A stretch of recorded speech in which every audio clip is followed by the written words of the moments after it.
এক গ্রামে ছিল এক গরু, এক গাধা আর এক বুদ্ধিমান ছাগল। তিনজনই খুব ভালো বন্ধু। একদিন তারা মাঠে ঘাস খাচ্ছিল। হঠাৎ গাধা মাটিতে একটা চকচকে জিনিস পেল। গাধা বলল, এইটা কি রে? আয়নায় নিজের মুখ দেখা যায়। ছাগল বলল, বাবারে বাবা, এটা তো মানুষের স্মার্টফোন। গরু চোখ বড় করে বলল, স্মার্টফোন মানে এটা কি ঘাস কাটে? ছাগল বলল, না রে, এটা দিয়ে মানুষ কথা বলে, ছবি তোলে, গান শোনে।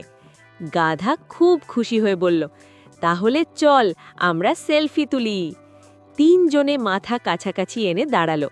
গাধা মুখ বাঁকিয়ে দাঁত বের করল, গরু জিভ বের করে দিল, ছাগল স্টাইল করে দাঁড়ালো।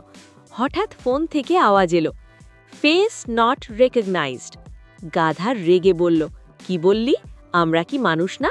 ছাগল হেসে বলল, এই ফোন মানুষ ছাড়া কাউকে চেনে না। গরু সিরিয়াস হয়ে বলল, তাহলে আমরা মানুষ হয়ে যাই? তিনজনেই দুই পায়ে দাঁড়ানোর চেষ্টা করল। গাধা পড়ে গেল, গরু ধপাস করে বসে পড়ল, ছাগল উল্টে গিয়ে কাঁদায় গড়াগড়ি। ঠিক তখন গ্রামের এক ছোট ছেলে দৌড়ে এসে ফোনটা তুলে নিল। সে হেসে বলল, আরে, তোমরা তো ফোন দিয়ে সেলফি তুলতে গিয়েছিলে। ছেলে একটা ছবি তুলে দেখালো। ছবিতে তিনজনের মুখ এমন হাস্যকর হয়েছিল যে ছেলেটা হাসতে হাসতে বসে পড়ল। গাধা বলল, দেখছিস, মানুষ না হয়েও আমরা ভাইরাল হয়ে গেছি। ছাগল বলল, এইটাই হলো আসল স্মার্টনেস।